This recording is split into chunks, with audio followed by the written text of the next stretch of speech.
Hey guys, Breadbin here, and welcome to another episode of Gaming Pasta Revival, the series where we try to bring back the forgotten media of gaming creepypastas.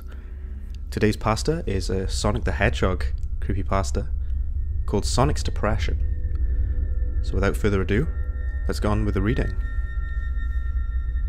I can say that some of my best years of life were playing the Super Nintendo in front of my TV when I was younger. Lately, I got into an argument with one of my friends at school about the Nintendo being better than the Sega Genesis. So to prove it, I used some of my money I'd saved up to purchase a Sega Genesis and some games. The whole thing was just to prove all the faults that I saw with it, so I gathered a large notebook as well. I have been known to go to certain lengths just to prove that I'm right, as I've been told before. So I went to the pawn shop and looked around, and talked to the owner, since me and him were friends. He was nice enough to give me a discount on the Sega that he had, and 5 games to go with it. He had a Batman game along with Contra Hard Corps, Sonic the Hedgehog, Mega Man, The Wily Wars, and Castlevania Bloodlines. So I went home, I set up the Genesis and played some games. First I played Contra. I took some notes on the difficulty and such. Then I played the Batman game, and well, I took some notes on it which were both good and bad, so it ended up just being a mess of notes. I then played Castlevania, which was actually a pretty good game, so I didn't want to mention this to my friend. I picked up the Sonic game, but I noticed it was slightly heavier than the other games.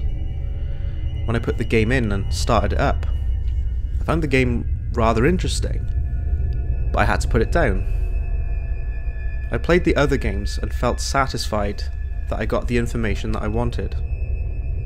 I couldn't wait until I got to school and hit my friend, metaphorically, with what I'd found. So I went to bed. I woke up and got ready for school the next day.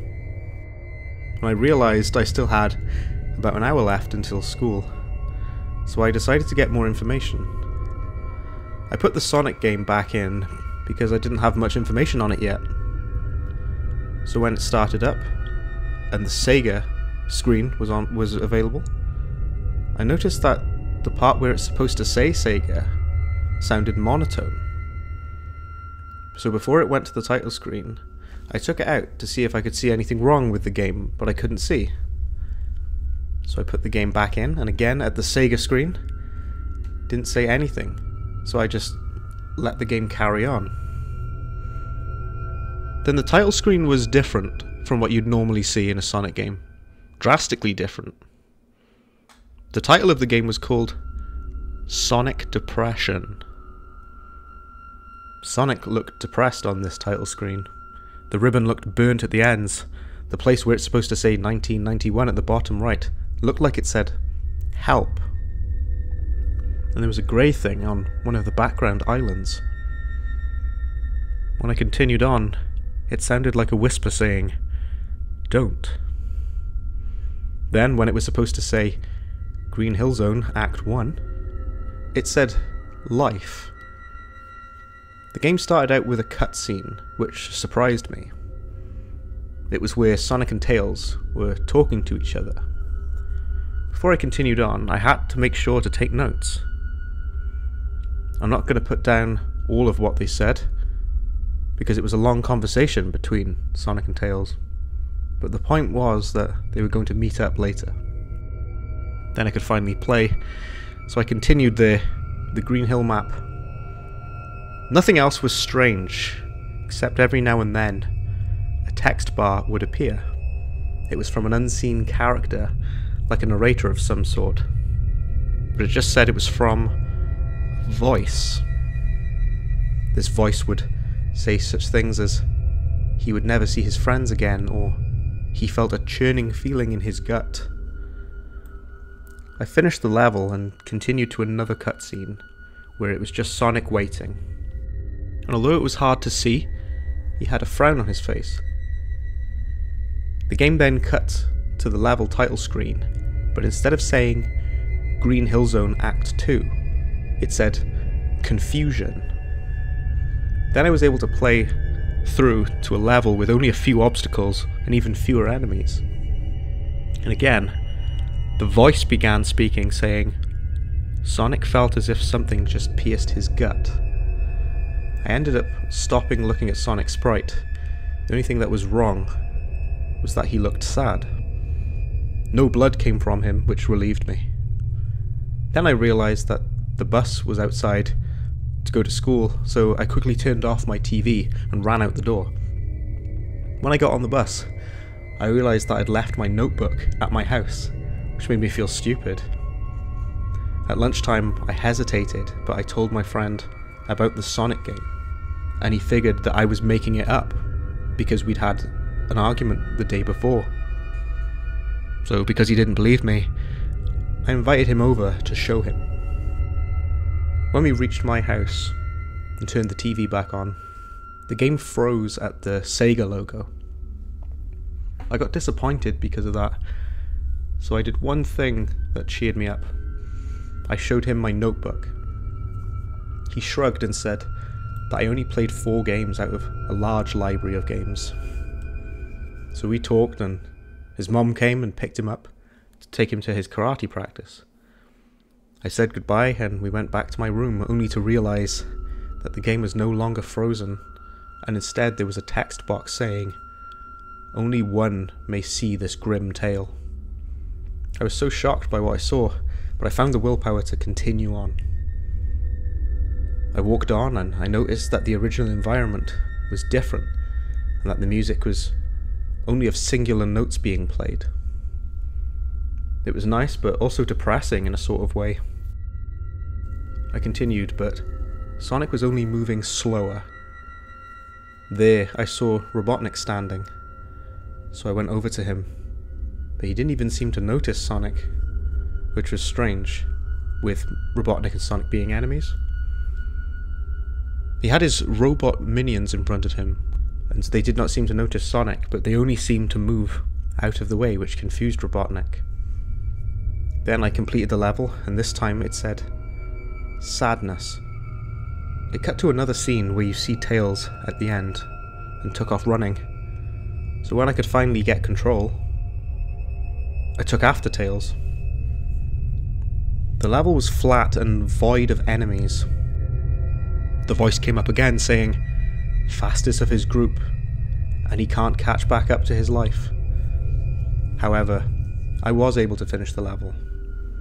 This time the level was called Depression, and as soon as the level started, Sonic was walking with his head looking down.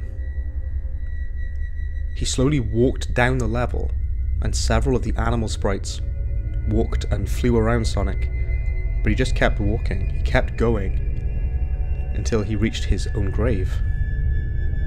He looked up at the grave, and had a surprised look on his face. Only in a second, Sonic realised something.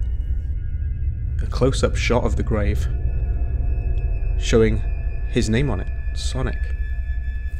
Then there was a sudden flash, and it showed Sonic rolling along. Eventually he hit a set of spikes. Then it cut to another level saying, Realization. It was a flat level yet again.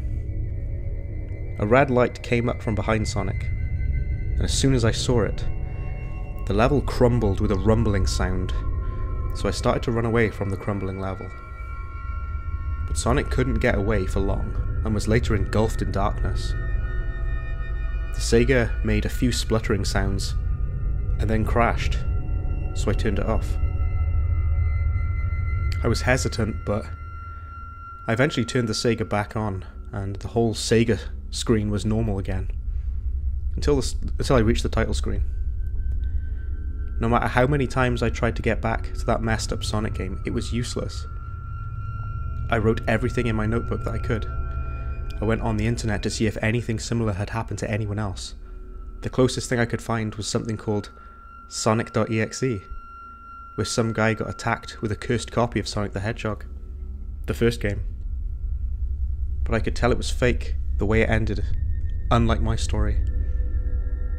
When I told my friend about the whole thing, he said that I was just making it up, again. But what I think is that death comes unexpected, and we will be left confused and saddened, leaving everyone that you hated and liked to leave you unnoticed, only leaving you noticed by the other creatures of the world. So to tell my story, I released it on the internet. Okay, so that's the end of the tale there. That was Sonic's depression, and my honest opinion is it just felt like a rip-off of sonic.exe.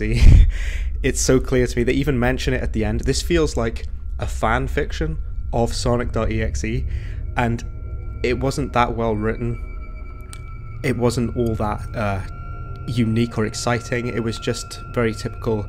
You enter the game and it's got like the names of the levels are wrong and some of the visuals are wrong. I was surprised though that there wasn't like a ton of gore, which you usually find with these kinds of things. So it's not overly gratuitous or anything like that, but it's not that great of a story in my opinion. It just felt like a cheap knockoff of sonic.exe. And at the time that this was written, I'm sure that a lot of people were obsessed with that story. That was like the big go-to Sonic story. It's not a great pasta, but it's always fun to read them out, even if I don't think they're necessarily that good. Some positive aspects of it. I did think that it had a decent pacing to it at the very least. I kind of liked the whole thing of the kid was having an argument with his friend about which console was better. That was kind of a nice setup, and he tried to convince his friend that this was actually happening, but his friend didn't believe him. I like that aspect of it. But yeah, all in all, not a great pasta. That's the end of this video though. I will be back with further creepypastas. I'm always taking requests. Again, just a reminder, you're able to join the Discord channel. Just click on the link in the description of this video and you'll be invited in to the Discord where you can request further pastas. That's all for me. Brad out.